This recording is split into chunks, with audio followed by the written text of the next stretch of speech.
जय जय रामकृष्ण हरी. श्री सद्गुरू महाराजांची अशीच प्रवचने श्रवण करण्यासाठी कीर्तन प्रवचनमाला या यूट्यूब चॅनलला लाईक, शेअर आणि सबस्क्राईब करा. जय श्रीराम.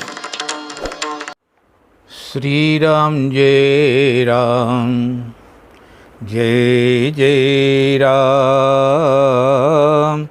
श्रीराम जय राम, जय जय राम.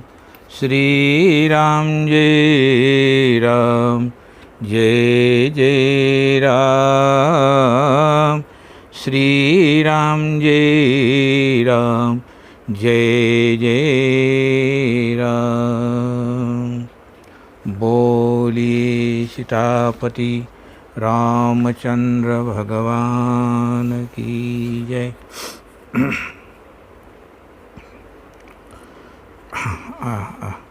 अच्छा, कल का प्रसंग हमारा कहाँ चल रहा था? हाँ, बिल्कुल बिल्कुल. विंध्य मुदित मन सुख न समाई, श्रम बिन विपुल बढ़ाई पाई.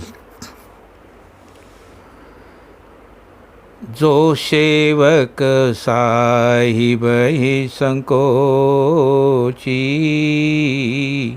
निज हित चई तासुमति पोची. जो सेवक होता है, जिसकी सेवा करता है, उसको संकोच में अगर डाल देता है तो फिर क्या कहना चाहिए. इसलिए तो भगवान प्रभु, मैं तो आपसे बस एक ही अनुरोध करूँगा, क्या कि जय ही विधि प्रभु, भरत जी कह रहे हैं, जय ही विधि प्रभु प्रसन्न मन होई, करुणा सागर कीजे सोई. आप जिसमें प्रसन्न हो राम, आपको जैसा उचित लगे वही कीजिए. और प्रभु ने वही किया. यद्यपि हुआ तो यही कि प्रभु अयोध्या लौटकर नहीं गए, किंतु उन्होंने ये निर्णय किया कि जिस प्रकार मैंने विंध्याचल की परिक्रमा की है, उसी प्रकार मैं भरत के प्रेम रूपी विंध्याचल की भी परिक्रमा करूँगा. पर किस रूप में करी भगवान ने, इसका परिचय देते हुए कहा गया कि भरत सरिस को राम सने जग जप राम, राम जप जय. भरत जैसा राम स्नेही प्रेमी कौन हो सकता है. सारा जगत राम राम जपता है और राम भरत भरत जपते हैं. भगवान राम निरंतर भरत में निवास करते हैं. तथापि प्रभु पादुका के रूप में श्री भरत के साथ लौटे अवश्य. गोस्वामी जी ने संकेत भी दिया है. देखो, भरत मुदित अव लंबल हे ते, अब सुख जस शिय राम रहे ते. बाहर से तो ऐसा लगा कि प्रभु पिताजी के आज्ञा का पालन करने के लिए और सत्य की रक्षा करने के लिए वन में रह गए. पर मानो भीतर से प्रभु ने भरत जी से कहा कि पादुका नहीं, पादुका के रूप में मैं ही तुम्हारे साथ चल रहा हूँ. मैं तो तुम्हारे स्नेह को छोड़कर अन्यत्र कहीं निवास नहीं कर सकता भरत. पादुका के रूप में भगवान राम और श्री सीता जी लौट आए, क्योंकि श्री भरत के स्नेह विंध्याचल को छोड़कर प्रभु के निवास के लिए कोई अन्य उपयुक्त भूमि नहीं हो सकती. किसी ने भगवान से पूछ लिया, प्रभु अगर एक रूप में भरत जी के साथ रहना है और दूसरे रूप में वन में निवास करना है तो आप ऐसा भी कर सकते. बोले क्या कि पादुका को छोड़ दीजिए वन में और आप चले जाइए भरत के साथ. प्रभु ने कहा कि समस्या यह है कि यद्यपि मुझ में मुझे देखने वाले भी कम हैं, परंतु पादुका में मुझे देखने की दृष्टि तो केवल भरत के पास ही है. इसलिए मैं पादुका के रूप में भरत के साथ लौटूंगा तथा स्थूल शरीर के रूप में वन में रहूँगा. यह है भरत का स्नेह और विवेक.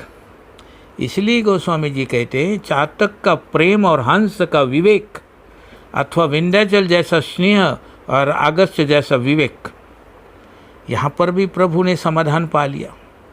वो सोचते हैं कि मुझे इस बात की चिंता करने की क्या आवश्यकता है कि भरत ऐसा कहेंगे तो मैं क्या करूँगा।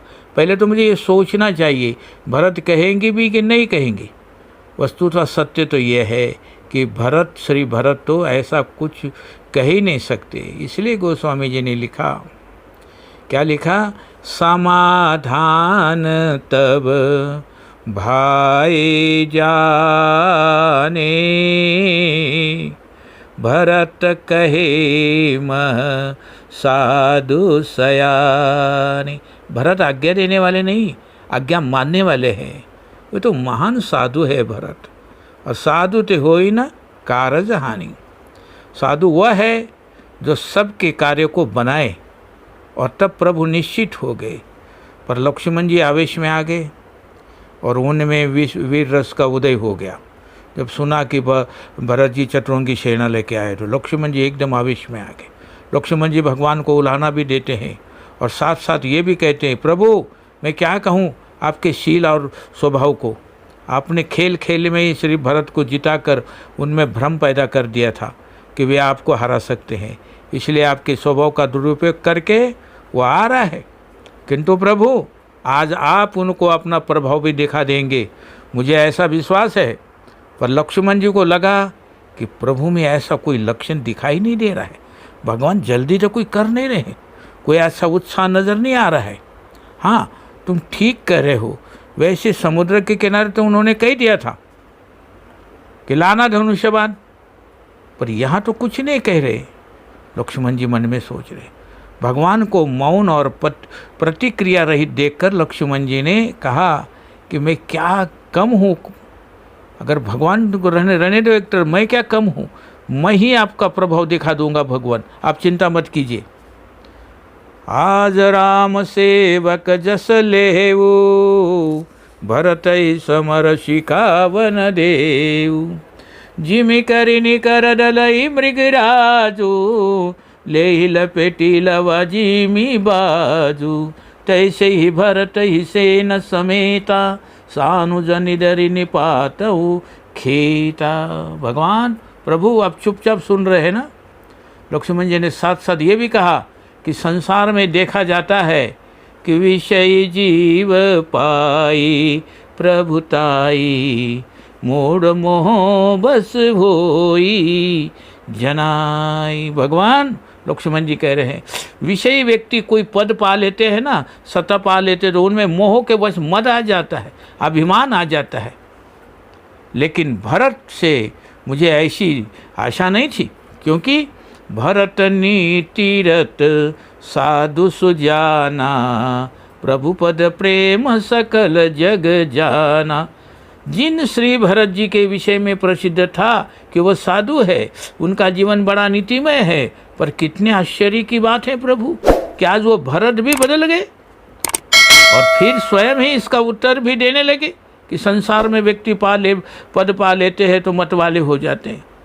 और तब वो इतिहास पर दृष्टि डालकर ये दिलाने लगे हैं, हमको बताने लगे हैं।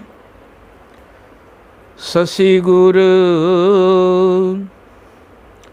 तियगामी न घुस चढ़े वो भूमि सुर जान, लोक वेदते विमुख भादमन बेन समान। और दूसरी बात इतिहास क्या कहता है, सहस बाऊ सुरनाथ त्रिशंकु, केहि न राज मद कीन कलंकु। इतिहास में कई अच्छे पुरुष थे, लेकिन राज्य पाकर वो भी उन्मत्त हो गए। इसी तरह लगता है तो यही है कि श्री भरत भी सत्ता पाकर उन्मत्त हो गए हैं।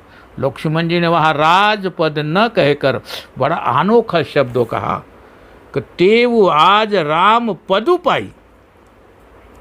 अगर वह जानते होते कि अयोध्या का पद राजपद नहीं राम पद है तो शायद उनकी स्थिति ना होती, पर राम पद को उन्होंने राजपद मान लिया। और जैसा इतिहास में होता है भरत के जीवन में वैसा ही हो रहा है।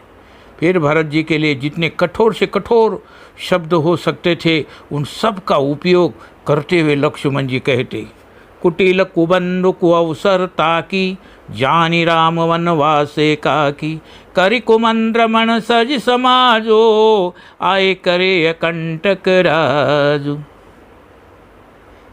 बहुत बोला लक्ष्मण जी, भरत जी के प्रति बहुत बोले। और इतना कहते कहते धनुष बाण लेकर जब तेजोमय रूप में प्रकट हुए तो गोस्वामी जी ने पंक्ति लिखी, जग भय मगन गगन भय बानी। लक्ष्मण जी कौन से? शेषनाग के अवतार है। शेष की ऐसी वाणी सुनकर संसार में एक आतंक सा फैल गया और तब आकाशवाणी हुई, देवताओं का एक स्वर गुंजा जिसमें श्री लक्ष्मण जी को बाहुबल की प्रशंसा करी देवताओं ने। लखन बाहुबल विपुल बखानी, तात प्रताप प्रभाव तुम्हारा, को कही सकई को जान निहारा। और कहा गया कि आपके प्रताप और प्रभाव को जानने वाला कोई है? इसके पश्चात धीरे से संकेत किया गया।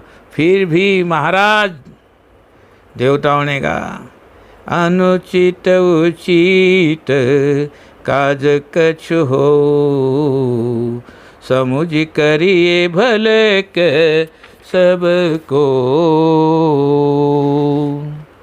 सहसा करी पाछे पछताई, कहे वेद बुधते बुध नाही।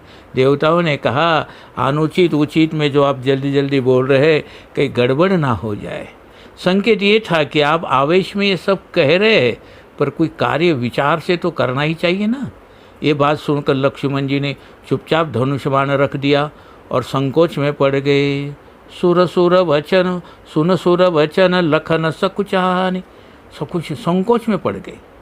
जब लक्ष्मण जी संकोचित हो गए तो भगवान श्री राम बोले कि प्रभु ने ये नहीं कहा कि तुम कितना अनुचित बोले, तुम्हें ध्यान नहीं रहता कैसे बोलना चाहिए। अपितु वर्णन आता है कि भगवान श्री राम और सीता जी ने बड़े प्रेम से अपने पास लक्ष्मण जी को बुलाकर सम्मानपूर्वक अपने पास बिठा लिया और फिर लक्ष्मण जी से कहा कि मैंने बार बार श्री भरत की प्रशंसा तो की, तो उस प्रशंसा का तो तुमने प्रमाण माना नहीं, लड़ने को प्रस्तुत हो गए, पर जब देवताओं ने कहा लक्ष्मण तो तुम एक क्षण में मान गए। ऐसा क्यों? मैंने इतने बार समझाया, आप नहीं माने, और देवताओं ने कहा समझ क्यों मान गए? लक्ष्मण जी का संकेत था, प्रभु मैं जानता हूँ कि आप अच्छे पारखी नहीं, तथा देवता बड़े अच्छे पारखी है, क्योंकि जो स्वार्थी अगर वो पारखी ना हो तो व्यापार में जरूर धोखा खाएगा। व्यापारी सिक्के को ध्यान से न देखे तो जो आए ले ले, तब तो न जाने कितने लोग जाली और खोटे सिक्के दे जाएंगे। इसलिए वो असली और नकली की जांच करके ही लेता है। पर प्रभु आप व्यापार तो करते नहीं, इसलिए आपको परख तो है ही नहीं। देवता पक्के स्वार्थी है, इसलिए अच्छे पारखी है। भगवान राम ने कहा, लक्ष्मण तुमने जो कहा वो नीति की दृष्टि से बिल्कुल ठीक है। कही तात तुम नीति सुहाई, सबते कठिन राज मद भाई। राजपद की प्राप्ति के बाद व्यक्ति को मद होता है, ये तुमने बिल्कुल कहा। हाँ, लक्ष्मण जी की पीठ के ऊपर भगवान ने थाप मारी और बड़े प्यार से समझाने लगे। लेकिन क्या समझाते हैं वो कल के प्रवचन में हम सुनेंगे। श्री राम जय राम, जय जय राम। श्री राम जय राम, जय जय राम। श्री राम जय राम, जय जय राम।